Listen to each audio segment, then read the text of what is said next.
Assalamualaikum warahmatullahi wabarakatuh. Salam sehat dan sejahtera untuk kita semua. Mudah-mudahan kesehatan dan kelimpahan rezeki selalu ada pada keluarga kita semuanya. Kita paham dan juga tahu bahwa setiap orang yang beriman pasti doanya selalu ditujukan kepada Allah Subhanahu wa Ta'ala.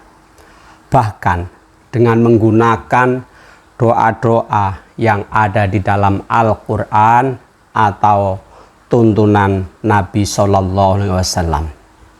Akan tetapi kadang tanpa sadar melalui prasangka bahkan sampai ke ucapan, kita sering tanpa sadar mengensel doa kita sendiri.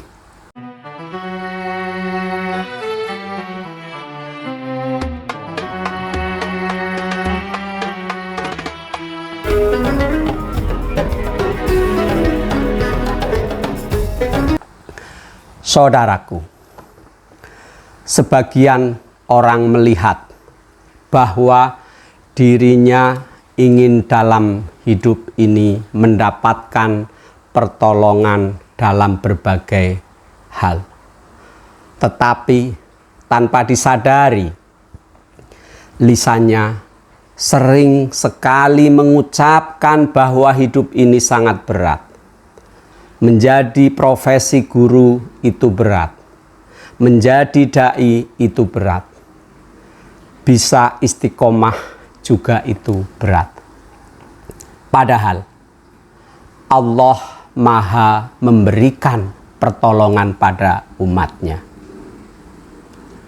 Mengapa tidak kita katakan, insya Allah dengan pertolongan Allah kita bisa menjadi guru yang baik, menjadi guru yang hebat, menjadi orang tua yang baik, menjadi dai yang baik, dan jiwa serta hati pasti bisa istiqomah di dalam keimanan dan keislaman. Dan bagaimana mungkin kita mengatakan berat, sulit dan tidak mungkin, sedangkan semua yang Allah perintahkan kepada manusia itu sangat mungkin dilakukan. Bahkan Allah menjamin semua perintahnya adalah untuk memudahkan manusia, bukan untuk menyulitkan. Saudaraku, Rasulullah Shallallahu Alaihi Wasallam bersabda yang artinya, sesungguhnya Allah Subhanahu wa Ta'ala tidak mengutusku untuk mempersulit atau memperberat, melainkan sebagai seorang pengajar yang dimudahkan. Hadis riwayat Muslim.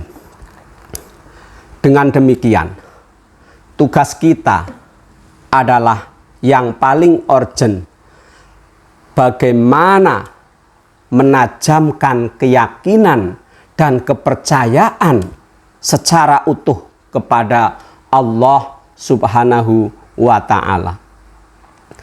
Mari perhatikan niat kita, ibadah kita, keikhlasan kita. Nanti dengan cara yakin Allah akan memberikan jalan keluar dari upaya mewujudkan hadirnya hasil dari doa yang akan dikabulkan. Modalnya apa? Percaya secara totalitas kepada janji Allah Subhanahu wa Ta'ala. Mudah. Insya Allah bisa terwujud, asal tidak mudah goyah alias kita mau bersabar, ikhtiar dan tawakal kepada Allah Subhanahu wa Ta'ala. Allah Subhanahu wa Ta'ala yang Maha Kuasa, namun dalam hal ini bagaimana Allah akan bersikap kepada seorang hamba, di sana ada kontribusi yang berupa prasangka dari hambanya itu sendiri. Dari Abu Hurairah radhiyallahu anhu, ia berkata, Rasulullah Shallallahu alaihi wasallam bersabda, yang artinya, sesungguhnya Allah berkata, aku sesuai prasangka hambaku padaku, dan aku bersamanya apabila ia memohon kepadaku. Hadis riwayat Muslim.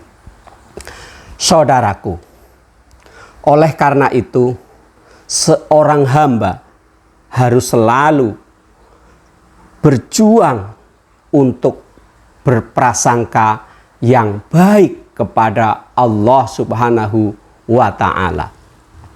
Jika kita memperhatikan nikmat Allah dengan sungguh-sungguh, tentu tidak ada ruang sedikit pun kita tidak bersyukur kepada Allah Subhanahu wa ta'ala. Jika itu yang dilakukan, maka sangat tidak mungkin seorang hamba akan berprasangka buruk kepada Allah Subhanahu wa ta'ala.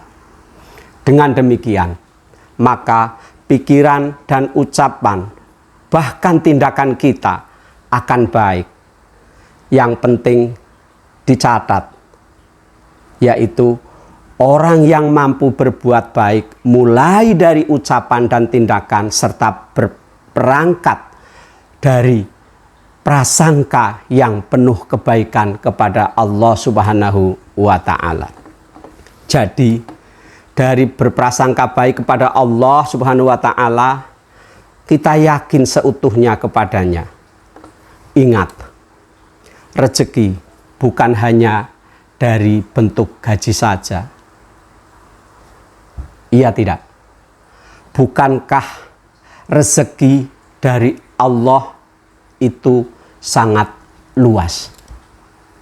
Mari kita gali untuk mendapatkan rizki yang halalan, yang melimpah dari rizki Allah Subhanahu wa ta'ala dan berbagai sumber. Semoga kita tetap istiqomah dalam berprasangka baik kepada Allah Subhanahu wa ta'ala. Apapun yang terjadi, tetap kita berprasangka baik. Insya Allah hidup akan aman, nyaman, dan tentram. Demikian, mudah-mudahan bermanfaat. Terima kasih. Assalamualaikum warahmatullahi wabarakatuh.